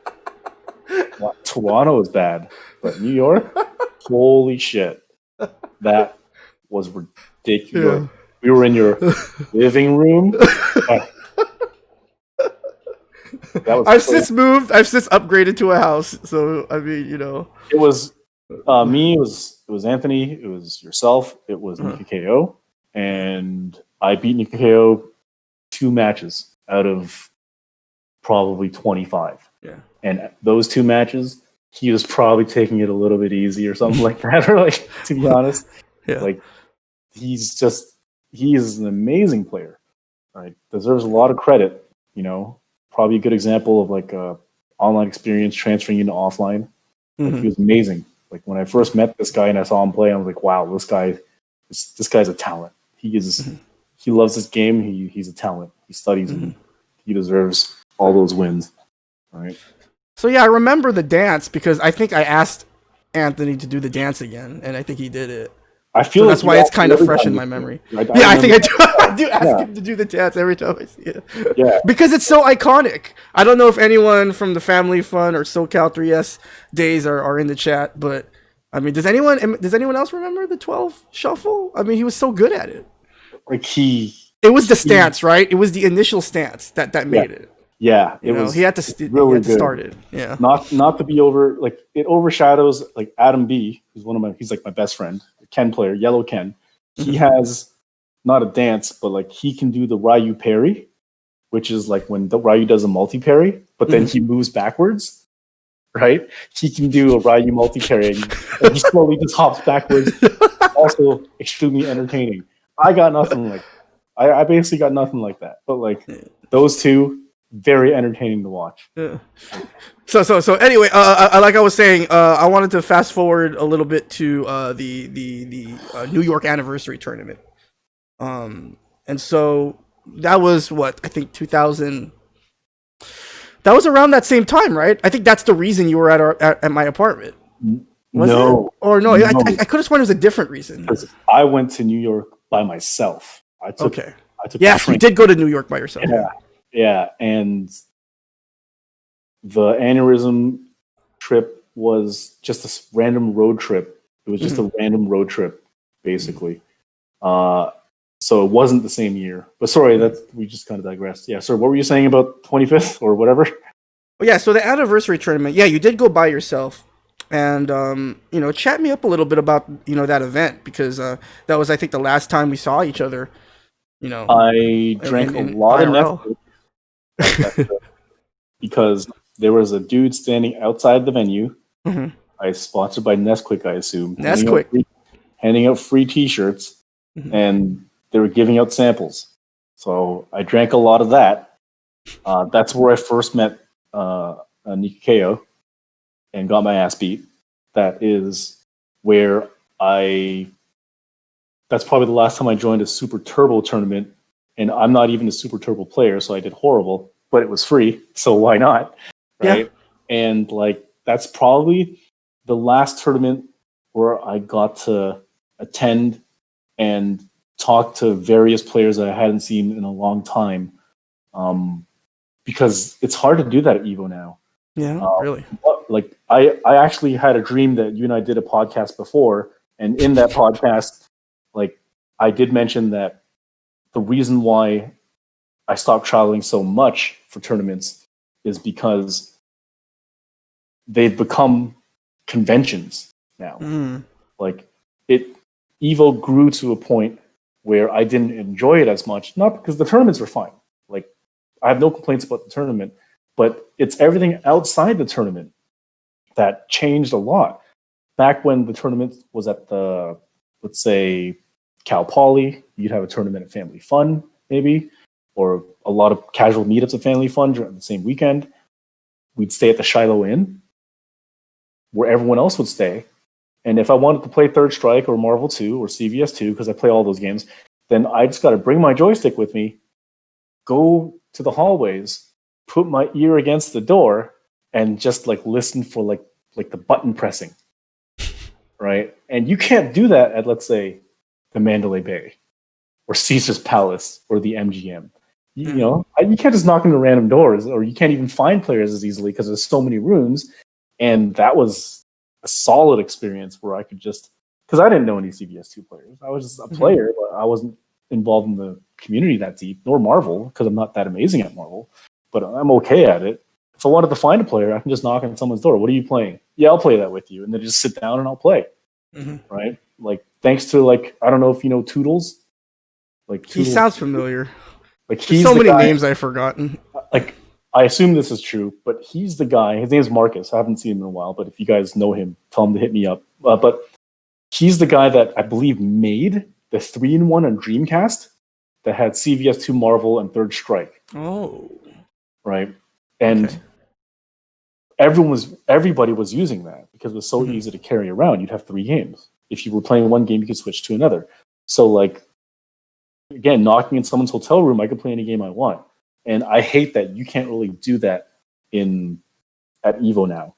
Right? Yeah. You'd have to go to like some casual section, you know, a hidden corner kind of thing where people might walk by and play. But I can't find random players by walking over and just listening to their doors kind of thing, which is not something I do regularly, by the way, only during like the Shiloh Inn at like in California. But that's kind of a big difference there. You know. Well, not to use this opportunity for a shameless plug, Searoyd, but I know that Evo is something that that you try to attend every year for the last few years. Yep. I've only missed a couple since it started.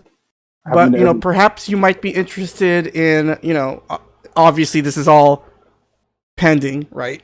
Depending on what happens with the COVID pandemic and everything, but should we get back to some semblance of normality, or the kind of normality that we had before COVID, maybe you could consider coming to the Jazzy finale. Because to me, I think one of the cool things, and I know with the Jazzy circuit now, we have this sort of annual American Third Strike tournament that we can go to. Or that's what we're sort of trying. Arcade Legacy out in Ohio, they have Mackay Cup, which is kind of like, shout out to the Vampire Savior crew and the Vampire Arcadia. That's sort of the annual American Vampire Savior tournament. But maybe you're just better off coming to the Jazzy finale, Searoyd. I mean, it's all going to be Third Strike. I'm not against it. Another reason why I didn't go to a lot of these events was because my girlfriend, my fiance now, we were long distance. She lives in the States. I live in Canada. When I was working before I quit to like play poker full time or whatever, every vacation day, every holiday, every long weekend, I would use it to see my girlfriend. So there's all these events that kind of like, I want to go to this event. I want to go to TFC, but I need these vacation days because I need to go to Vegas. Right. And like, I don't know where's the finals gonna be? Oh wait, I think I might have lost you. For those of you who are unfamiliar, the Jazzy circuit, we were supposed to hold our season 2 finale this past. For me, you're cutting out. I don't know how the stream's looking. Yeah, can you hear me? Yeah. In and out. Hello, testing. Yeah. Let me know if you can hear me, chat. Am I cutting in and out, or can you guys hear me?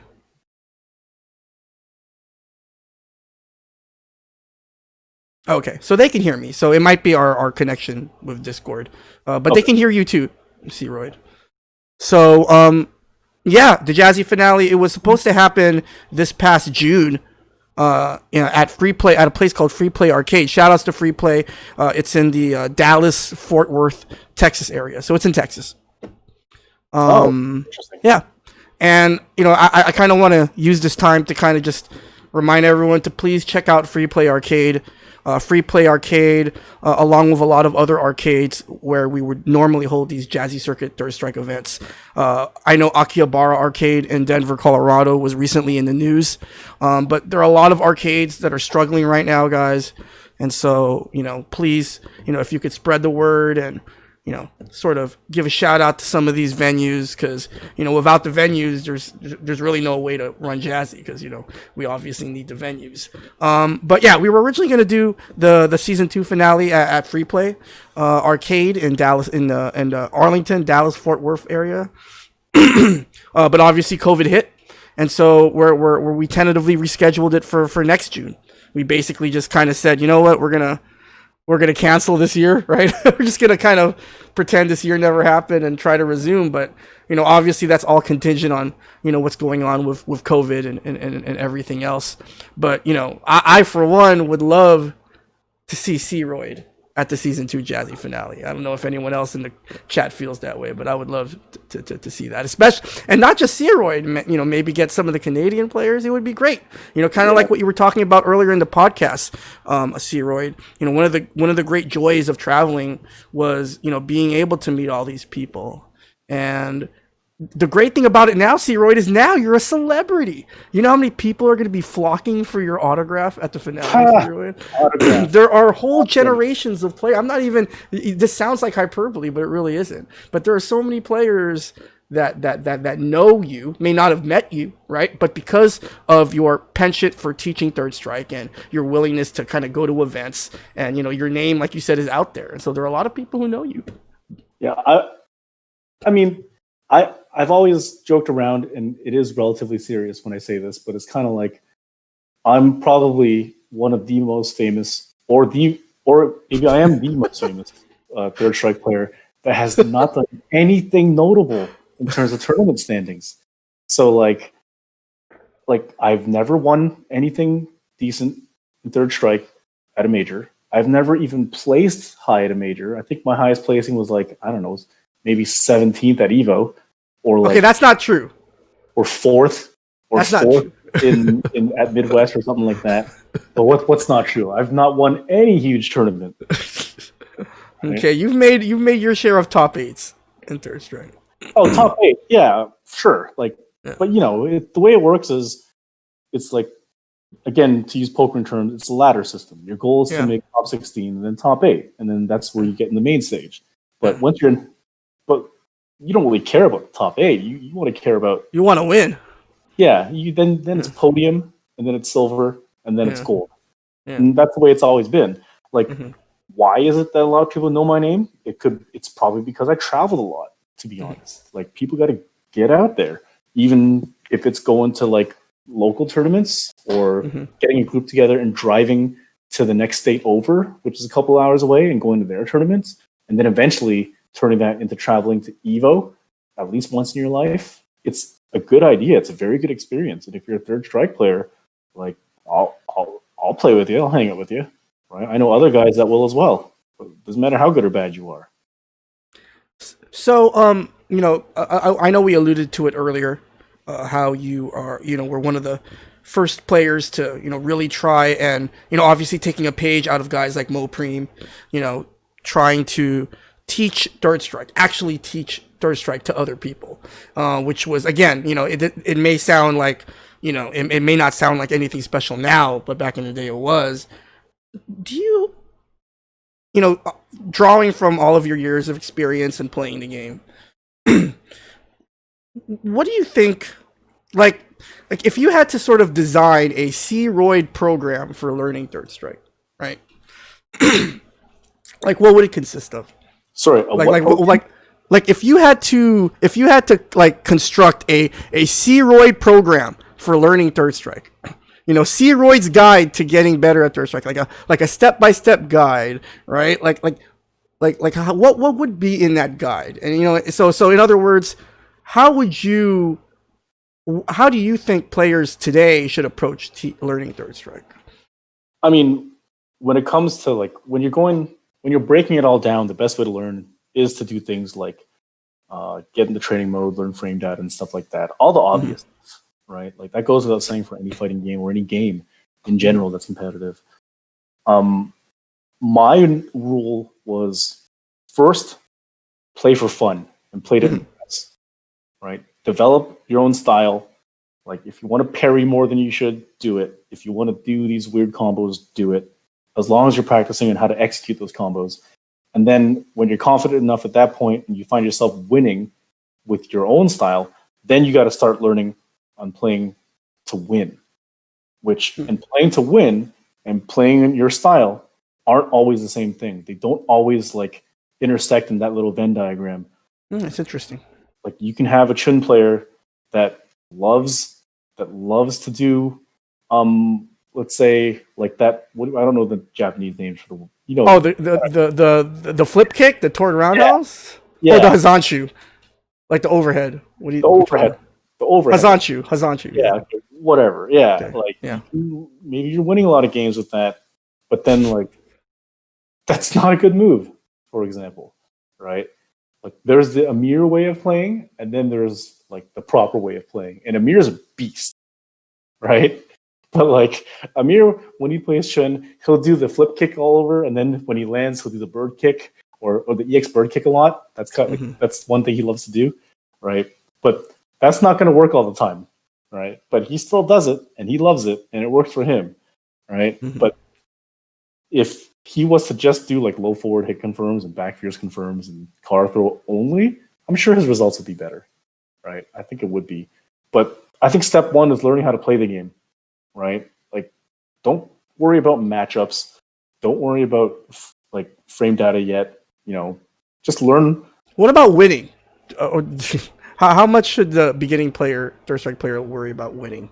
Because because from our perspective, right, Ceroid, it's really easy for us to go it's online, or you're just starting. You don't have to worry about all the wins and losses. You're still learning the game. There are people who've been playing this game for 20 years. Don't feel bad. Blah blah blah. For us, right, that's easy to say. But for a new player, what about winning and just feeling good about yourself? I mean, any competitive sport, any competitive game, you have to ask yourself, not how do I win? It's why did I lose? How did I lose to that guy? Why did I lose to that guy? Was I predictable? Does he know something about me that I don't know? Am I not doing something enough that I should be doing? So holding yourself accountable. That's the only, you have to blame yourself whenever you can. You have to find reasons on even when you win. Sometimes I blame myself when I win. Oh, there's been enough games. Just the other day, I was playing with a couple friends, and I haven't played in a long time. We had a little bit of a get together to play Third Strike. There's been games where I've had the other guy down to a couple hits left, and then I dropped a combo. Oh no. I haven't played in a while, so I tried to do a low strong into a super with Ken. Ended up being low strong canceled into a fireball, right? And it's kind of I still won the round, right? And then it was the last round, and then my friend was like, "Hey, good game." I was like, "Yeah, it was." I said, "But I should have won that earlier." Not in a cocky way. It's I legitimately had that round. I should have won that earlier. So the rest of the night, I was kind of watching the way that I was playing. And I was just doing the low strong hit confirm differently in a physical way. I was executing it differently so it wouldn't get the fireball. Small things like that seem it just happened once every now and then. But it's kind of you only got maybe 10 rounds in a tournament against someone, right? At the most you'll have is 10. That's 3 out of 5. You only have at most 6 rounds against someone in a tournament, and making that one mistake will cost you literally the whole round. So in terms of the maximum amount of time that you can play someone in one tournament match, you just lost what's 100% divided by 6 rounds. You just lost a large percentage of your potential area where you could win. Opportunity. It's opportunity. Thank you. Because you made that one mistake. Like, why drop a combo you don't have to drop? Mm-hmm. Right? Why drop a combo that when you can just practice it over and over again at home? Right? Like, how can you make yourself get better? How can you explain why you lost to someone without saying it's because of the matchup? It's because of lag. Right? It's because I'm playing on a pad and he's playing on a stick. It's because I'm playing on a stick, but he's got a hitbox, so he's got. Because I'm playing Chun, or is it Chun? Or yeah, exactly. Like, blame the character, right? Yeah. Like, sure, there is some truth to a lot of those things sometimes, but it's kind of like a very small percentage of it is really carrying over into truth. The large portion of it is like, I could have done better there. I could have lost by less. I could have won by more, or I could have won it earlier if I didn't do this. Yeah. Like, blaming yourself, or just trying to figure out why you lose is probably the first thing that you got to do. For a brand new player, it's because of execution. For like a mediocre player, it's because of lack of knowledge of links, lack of ways of, let's say, canceling the super or hit confirming. Just game knowledge, right? Yeah. And then when you're at an advanced level, sure, you can try to think about the matchups, but not in a way of treating it as an excuse on losing. It's kind of like, all right, how do I make the other player play bad now? Because if it's all about matchups, it's kind of like you have to make the other player make mistakes, right? Otherwise, the whole point of matchups is useless. If they have the same skill, the better player character is gonna win. So you have to make the player make mistakes. But that's more like high level stuff. Like entry level stuff, it's really about execution, knowledge, and then like just honestly tracking why it is that you lose to certain people without making stupid excuses. I've never been a fan of excuses, right? Like that's the way I've always been. Mm-hmm. Yeah. No, I get you. And you know what I love about your anecdote, about how you were playing with your friends the other day, is that you even though you won, you recognized your mistakes. But not only did you recognize your mistakes, you recognized that, hey, I didn't, I royally fucked up crouching strong link into super. Like, how did I get fireball? Right? Like you identified that. And then from what you shared, with your story, it seems like that was something that you consciously were trying to work on throughout the whole night or the rest of the night. And the reason why I like that anecdote is because, like, for newer players, right? Like, it's no one's gonna say winning isn't important. But I think what's so great about your anecdote, C-Royd, and your advice is that when you take sort of a micro approach to getting better, right? Like okay, say for example, you pay attention and like your example, right? Like, oh, I'm not getting crouching strong super. Maybe I should really pay attention to that in this span of time that I've decided to play Third Strike. As opposed to just kind of looking at it from a macro level, like how many wins am I getting? How many losses am I getting? And so if you do that enough times, right? Yeah. And you just focus on getting better at specific things, maybe it adds up. I don't know. Like that night when I was playing, like you can think of it as two options. Option one is figure out how to do the combo properly without dropping it. Low strong, super, no fireball. Win more potentially. Option two is keep doing the same thing. Fireball keeps coming out, and then you start losing that. Why would I take option two ever? Right? If I can prevent it from happening, I'm going to try to do it. It just makes perfect sense. Mm-hmm. Yeah. Well, speaking of getting better and practicing, C-Royd, I know that it was quite. I think it was a year already. That we we never mind. We never did a podcast before, right? This is the first ever podcast. So that means you don't know what Pack It Up is. You don't know. You have no idea what Pack It Up is. Pack It Up. I watch a lot of these things, so I do know what it is. Okay, so you do know what it is, but not from anything that we've done before. My first time taking part in Pack It Up, and my first time on a podcast with you. Yes. So, guys, for those of you who are longtime followers of the Mutant XPerience podcast, the time has come tonight for a very beloved segment on the Mutant XPerience podcast.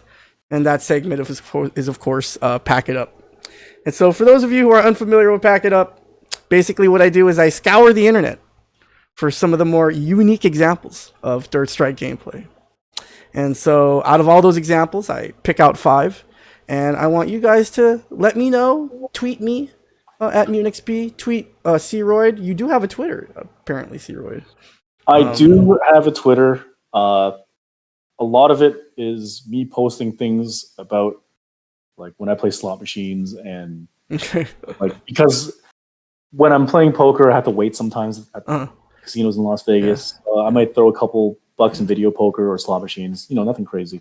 And then like the casinos start giving me free play, so I start posting things like that. But like I do watch a lot of like things that the fighting game community posts, and my Twitter is at Royd. Yep, that's right. And so basically, we'll go ahead and watch Pack It Up again. Let us know which one is your favorite. And so, are you ready, Ceroid? This is exciting. I've been waiting. Are you ready for Pack It Up? Okay, great. So hopefully this works. Let's do it. Without further ado, guys, here is this episode's edition of Pack It Up. Again, shout outs to Dirtmaster from the Chicago scene, season 1 Jazzy finalist, who also is a musician, for supplying the awesome theme for Pack It Up. All right, speaking of gimmicks, Ceroid, I'm glad we talked about gimmicks because this one's pretty. Yeah. That's. Once I saw that slide, I'm like, oh, I know what's gonna happen. Here comes Super. I know what's gonna happen here. Nominee number 2. Speaking of knowing when things happen, I mean, this is just. I don't have words for this clip. Watch as this Dudley player does a back. I already forgot the name. Cross counter. Which is funny because obviously the Ken player cancels into SA2, and so it's always love me some cross counter clips.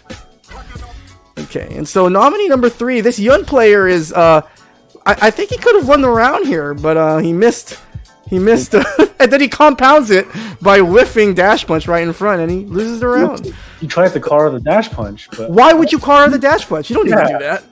Yeah, well, I mean. I mean, maybe, I don't know, I'm not a Yun main, but I'm pretty sure you don't need to car it in that situation. I don't know, we gotta alert a Yun main here. So, hey Ceroid, how godlike would Makoto be if this actually worked? I would not play the game, Ceroid, if this actually worked. I wouldn't have Makoto doing the first super. Yeah. Oh, man. And then last but not least, nominee number 5. Okay, this is... Okay, I think you can block the KKZ, right? That's not going to kill you, but, it's even worse. Because look closely. Yeah. That's... And the look on this guy's face is just priceless. He just, after he gets hit... Oh. A little bit of inexperience there. Yes. And so, guys, let me know what your favorite is, 1 through 5. Mine, do I tell you what my favorite one is now? Yeah, man, if you want to. Number 3. Okay. Number 3. The Yun. Yeah. The Yun with the Yu, right? Because he uses in a entry-level super and tries to finish the video or combo with, let's call it, an advanced level move. So it's like, enough that Kara dash punch exists, but you didn't know enough that to use the right super, right? So it's kind of like that makes it my favorite. Yeah, I mean, I think that might be a prime example of trolling gone wrong. Maybe is that really trolling though? No, maybe, who knows? Maybe the Yun player, using super. You mean was using SA1, on purpose. Yeah, but who knows? My second favorite is probably the Elena one. It's kind of like she earned that super, and it did the full damage, right? So that's good. The other ones is kind of like, okay, maybe just a little bit of inexperience. You might see that a lot, but the other one's kind of like there was a lot of thought putting into doing that slide and then doing the super right afterwards. Right? But the Yun video for me is the favorite one. Yes, awesome. Final. So again, Final. guys, tweet us at Royd or at Mutant XP. Let us know what your favorite clip for this edition's Pack It Up is. And so, C-Roy, kind of transitioning from talking about teaching, just for yourself as a player, there's a phrase out there popularized by the Japanese. It's called 3S's life, right? And so, off of that anecdote that you gave us a few minutes ago about how you just went over to your friend's house to play Third Strike. So, it's clear you still play it. And so, kind of as a player, I know you're really focused on poker and that stuff right now, and obviously there's so much going on. But just in terms of Third Strike, is there anything Third Strike related that you would like to still do one day? I mean, is there anything, what's the future for C-Roy, the Third Strike player? Is there, is Third Strike something you just kind of look back on, or is there still stuff you want to do? Casual games is number one for me. I've never played in Japan before. I've only stopped over for a little bit on an Asia trip, but there was no arcade time or anything like that. This is the first year where I had time and was seriously considering going to Co-op Cup. Wow. Or was it SBO? Sorry, whichever. It's Co-op Cup. SBO isn't around anymore, but yeah. Yeah, sorry, Co-op Cup. But, the Third Strike gods wouldn't allow it, and so that didn't happen. It's not something I'd rule out in the future. My number one thing to do on my list is, in the FGC bucket list is probably just play in Japan. It doesn't have to be a tournament. I just want to play people in Japan, right? And some of the best players in the world that are American, let's say, they level up huge going to Japan. You hear so many stories, man. But it's not automatic, though. I want to kind of put that out, right? It's not like some magic, it's not, it's not like I just, I received the. I think leveling up's going to happen, but I don't know how much. Yeah. Right. I think your mileage will vary. You and I know someone that was there for a while, and he lived in the arcade for a while. I don't know if you know who I'm talking about, but he slept in the closet, of Gamer Vision. Because just so he can stay Rockefeller? There. Yeah, I haven't spoken to him in a while. But that's not Rockefeller. You're not talking about Rockefeller. Yeah, you are. Okay, you are talking about Rockefeller. Shout outs to Rockefeller, John. I haven't seen. I'd love to talk to him again. I lost his contact, right? And anyone that wants to get better at a game needs to play with the better players, right? And they need to listen to the better players. That's really important too. A lot of the best players, they might come off as kind of not pretentious, but it's they know everything already. Not everything, but they already know the high level stuff. So when they say things like, you're doing this wrong, you need to do this, they're not trying to be assholes. They're legitimately saying, you need to stop doing this, you need to start doing that, and that'll make you a better player. Or stop thinking this way, you have to start thinking that way. And that's huge when it comes to fighting games. It doesn't matter which game it is. And I played a lot of them, not just Third Strike. I played a lot of them. You need to listen to the players that are better than you. And then you have to also learn how to beat players that are better than you, because you don't have to be better to win. You just got to take up 4 rounds, and that's it. That's a great point you make, C-Roy, because there is something to be said about, the ability to rise to that particular occasion. Are you able to perform at that moment? You like you said, right, C-Roy? You may not be the better player, but that doesn't mean that you can't still win at that moment, right? You got to find a way to win. I'm very good at finding ways to win. I'm very good at finding ways to win. I'm known for gimmicks. And again, I can beat 5-star in a tournament. It doesn't mean I'll beat him all the time. I'll beat him every now and then, I hope. Right? If you were to ask him, he'll say that he's better than me, and I'd agree. But would he wipe me? I don't think he'd ever say that. I don't think he'd ever say that he'd totally wipe me with it, because we have good games, right? But I would never say I'm better than him. I would never say I ever was. He's an amazing player, but I'm not afraid to play him, because I don't care if I lose to him. He's amazing. but I'll try to find a way to win. I'll try to hit him with a whiff throw uppercut. If it costs me the match, then it costs me the match, right? But it'll feel better when I land it, and I'll win with it. And I have done that against him before, so that's the reason why I mentioned it. So you mentioned Co-op Cup, and obviously I would love to see you at Co-op Cup too, even on English commentary. I think you'd be great commentary. But since you mentioned Co-op Cup, and this is a question I like to ask a lot of the guests that haven't been to Japan or haven't participated in Co-op Cup, but and again, setting aside, I guess, sort of real life, limitations or whatever, or factors, I guess. If you had to assemble kind of a cooperation cup team out of you and, your core group of Toronto Third Strike players, the guys that you kind of came up with, because I'm sure you're not the only one in Toronto Third Strike that would have that have had aspirations to go to Japan to play Third Strike. But if you had to assemble a 5-man sort of OG Toronto Third Strike team, with you on it, right?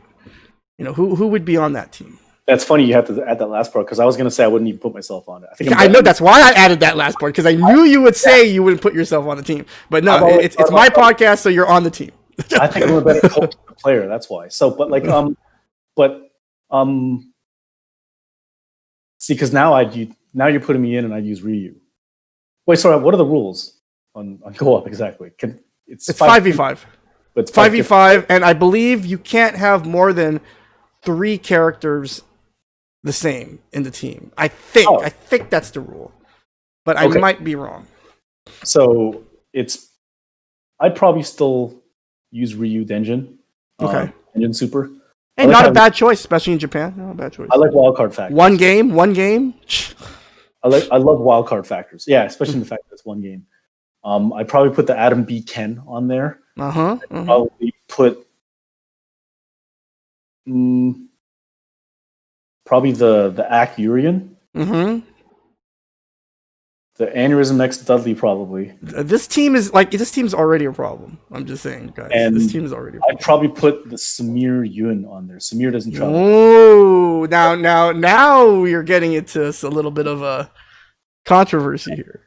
Oh, yeah. Well, I mean, that was, for those that don't know, he was accused of cheating one time at, might have been Evo East or something like that, or something, or Seasons Beating or something. But he was accused of doing something that wasn't even possible. So, but so it didn't really make sense to me, right? Now, Samir, it's one of the great mysteries / urban myths of Third Strike lore. What exactly happened between Henry Sen and Samir at Evolution East 2007? I think it was Evolution. Yeah, exactly. I think it was Evo East, and I wasn't there because I've actually never been to an Evo East. But I was there. People were giving me updates nonstop about what was going on. Apparently, Henry lost to Samir. Henry Sen lost to Samir. And then I believe, I apologize if I'm getting this completely wrong. I'm not trying to throw anyone under the bus, but I believe that he accused Samir of changing the damage settings in the system direction. Yeah, like the handicap. Yeah, not handicap, because handicap literally or damage. Lowers your health, right? Yeah, damage. As if his character would do more damage with Yun than Henry Sen. Was it Hugo, or is that Chun? I don't know who Henry. He was using Hugo. Yeah. Okay, Hugo. And then he said that he changed it so that he would do more damage, and that's why he beat Henry. And I'm like, oh, that's a fucking scumbag move. If he did that, better investigate whether that's true. And then digging a little bit further, people are like, wait, but you can't do that. That's not an actual setting. In the PS2 version. Well, you can change damage settings. But not for just one side. You'd have to change it for everyone, right? Oh, I don't know. I'm not familiar with I wasn't too familiar with the PS2 version. Right? But we might have to investigate this even further. And then afterwards, before Samir had to play Justin, Justin's like, "No, I want to reset the machine first, right? I want to reset the machine before we play." just in case, right? Which is personally something I would do as well. I don't blame Justin for that. I think Justin beats Samir, and like just in case, reset the machine, reset the settings, kind of thing. But it's kind of like a weird like not scarlet letter, but like I guess kinda where like you mentioned the names. So, the guy that cheated at Evo East, but it's kind of like. Oh no, I understand where you're coming from. Right? Yeah, it sort of gives you this sort of stigma, right? But Samir in Toronto was probably the best at finding ways to win. Like he doesn't know frame data. Like he has a very good rushdown mix-up. Like I personally I have no problem saying this. Like I never thought he was like the best player. Like best as in like knowledge, talent, skill, blah blah blah. But he was the best winner, I think. Right? And he was very good at learning how to win, finding ways. He's very good at adapting, which was very nice. So I'd probably put him on there. So with me, Adam, Aneurysm, Ak, Samir. So that's a Yun, a Chun. Sorry, it's a Yun, a Urian, a Ken Ryu, and a Dudley. No Chuns. I was thinking about either taking out, I think the best case scenario is you take me out and put in a player that was from Toronto named Chun, and he actually uses Chun. Really? Yeah. Yeah, he was very good. Didn't travel or anything like that, but he was a nice kid. Like I think he's a doctor now or something like that. And like I'd be on as like a coach or something like that. I love that, and that's probably what I would do. But I would probably do Denjin Ryu or Ken. I wouldn't put Dudley in there. I wouldn't use Dudley. Probably Denjin Ryu. And that's a really strong team. And do any of those players still play? They play every Friday. Wow. They play every Friday at our friend Burton's house, and Burton's. I've always considered Burton the smartest player in Toronto. He is just an intelligent third strike player. He always uses low tiers. His best characters are Alex and 12, and he murders people with these characters. Right? Anyway, he hosts the casuals every Friday. I just got back from Las Vegas, so I just finished quarantine, which is why I went last week when I finished quarantine. I'm probably gonna go. I'm probably gonna go tomorrow, possibly, kind of thing. And like, I believe Jeff still plays. RX 50 Cent probably plays there as well. Two very different Urians, which is very annoying when you're switching back and forth. Yeah. Right? It's a good thing to use like different colors. Otherwise, like you would just get all mind fucked, But like, it's a good group. Very tough lineup. Very tough lineup to play. Aneurysm X, Adam B. They go there. We went last week and stuff like that. Fun times, good matches, high caliber matches. And it's all on like 360. I think like we're not like we're looking into getting a super cab for him. A super gun and a board. Yeah. Well, I mean, the boards are getting pretty pricey, and well, I would love not just to see you at the Jazzy finale whenever that happens, but if you can somehow convince some of your other Canadian Third Strike brothers to make it, that would be really great. That would be fun. I like it's on my radar, right? Because I've been following the Jazzy circuit and everything. Also on my radar, I think Ty wants to run something. Ty. I think he tweeted something about a month ago saying that he wanted to run something this year. He wanted to have a Rennick Cup. Rennick Cup, I like it. Rennick Cup. Horrible. What if you don't win it? Ty? What happens if you don't win it? Why would you do a Rennick Cup? Rennick Cup. How did Rennick place? 33rd. Okay. Right. Yeah. So like, so if he doesn't win it, that sucks. So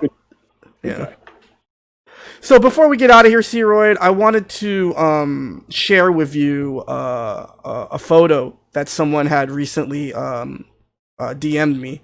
I was thinking of maybe saving it until maybe, someone that's actually in the photo might do a podcast. Some of them have been on my podcast already, a couple of people. But just wanted to let everyone know that this is probably going to be the last Mutant XPerience podcast for the remainder of the year. I'll be pretty busy with work, but maybe it'll start back up sometime in January. Obviously, a lot of this is dependent on, COVID and work and all that stuff is happening. And so, I was just thinking, man, I can't sit on this photo because it's just so godlike.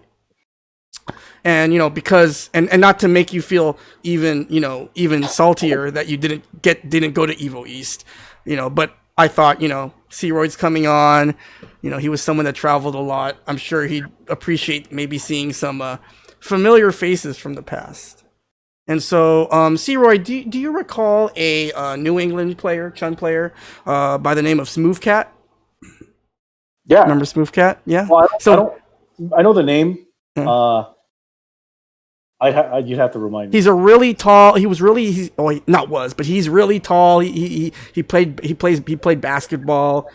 He's like an adult now, kids. And I recently had him on a podcast. But Fightcade has kind of sort of encouraged him to come out. I think I think that he's a really amazing CVS2 player as well. So he's been playing in some online tournaments with that. But anyway, Smooth Cat recently sent me a photo. And I just thought maybe I could share it with you, and maybe you would appreciate seeing some familiar faces. Are you ready to see this photo? I am ready. Are you ready? Are you sure? Let's do it. Okay, let's see this photo right here. Oh my God. Okay, so what do we have here? We have, looks like KO Fiend against Henry Sen. Oh my gosh. Yeah, so ignore that loser. That's smiling. He's like the only person smiling in the photo, so clearly he's not serious about third strike. So just ignore him, right? And it seems like look, everyone's super serious. So we have KO Fiend and Henry, and notice KO Fiend his wooden stick holder thing. Yeah. Remember he built that? And what's funny? Like low key, everyone wanted to use it because it was actually godlike. Yeah, I was gonna say don't knock it because it probably works fantastic. Yeah, and then we have Henry, I think, using a bat top here. And then do you notice someone who's sitting on the ground right there? Do you notice on the lower? Oh, Kang. Kind of. Yeah. So this is actually a photo taken from Evo East. Smooth Cat sent it to me about I think last month. Made me very sad for obvious reasons because I don't look like that anymore. But wow. Basically, it's his attempt to kind of get me to get back in the gym. And so I see you, Smooth Cat. I see you. Yeah. But pretty crazy picture, right? It was just memories. It's good memories to have like moments like this. Yeah. And I do remember the question was asked multiple times, where is Searoyd? Right. Oh, really? During the, I mean, because like everyone from Canada was there except you. Oh, yeah. So there was a point in my life where I was a career guy. Yeah. And I respect it. Yeah, I don't. I don't. Like okay. I went from being a professional to being a poker player to back to career guy because I needed a mortgage and stuff like that, back to professional. And like these are all tournaments where like my vacation days just couldn't line up. Like someone else had vacation those days and and I couldn't get someone to cover or something like that, or just business didn't support me being able to be away or something like that in the organization that I worked at. So it's one of those things where it's like, oh man, even Aneurysm X is going to a tournament without me. That's a first, Yeah, that was really weird that you weren't there. I remember distinctly. I was like, that is really weird. And I think he came top 8, and I would have loved to see that. I just thought maybe you were like in the bathroom or something, or you were eating. You got something to eat or something. Just. Oh man, like it's. Oh, and remember the match? Sorry to interrupt you, but remember the match that Adam B had with Justin? I've heard. I mean, I don't know if anyone. I don't know if any of you. I don't know if anyone told you about that match. I've heard that match. I've heard it was down. It was down to the pixels. It was so god. It was so close. Insane, and apparently no one is going to share video of it, or no one. That's the thing that bothers me. There's video of it. How do I know? Because I saw somebody videotaping it. Yeah, it's somewhere. I've heard that Nagatalock from Toronto has it a long time ago, but I don't think he's posted it online or anything, so I've never seen it. Well, the capitalist in me respects it. The capitalist inside me respects Nagatalock, sitting on that shit. Because, we live in a time where sharing knowledge and sharing matches is promoted. It's not like 25 years ago where hiding tech and hiding knowledge and hiding high caliber matches was a common thing, right? I would love to see it. I've never been that close to beating Justin before. I've never beaten Justin in a tournament before. Wow, it was such a great match. ECC, he beats me. NEC, he beats me. I've never played him at Evo. Even like the World Championships of Third Strike, he beats me. Right. At Family? You're talking about the one at Family? No, it was at Denjin. Or the Denjin? Okay. So. You mean Sunru Cup? Or I don't know if you went to. No, not Sunru. I couldn't make that one either. Wow. Right, and I could have met Nikki KO that time instead of meeting him in New York if I went to Sunroute Cup. But there was a team tournament, 3-on-3. I think it was the World Championship of Third Strike or something like that, and we came third or something. We came third, and I think first place gets to go to SBO or something like that. It was the SBO quals. Okay. That's it. It was SBO quals. Yeah, that was fun. Yeah. And but yeah, I've always wanted to see that match, and between Adam and Justin.